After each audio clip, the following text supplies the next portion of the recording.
The left side of your notes is an important part of making this process useful for you in the long term. This is where you will write down important topics that coincide with what is on the right.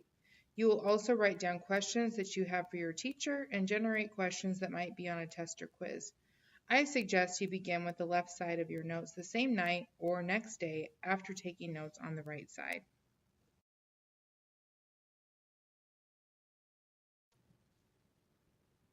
I like to think about using the left side as a study guide. I can use topics and questions to quiz myself before my exam. If you haven't tried this before, do it. It is really helpful, and I have seen many students over the years find lots of success using this strategy.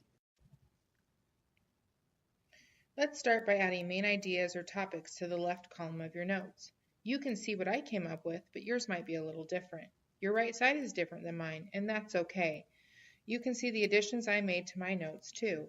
I watched the video twice, adding red pen and highlights to areas I want to remember or think are important.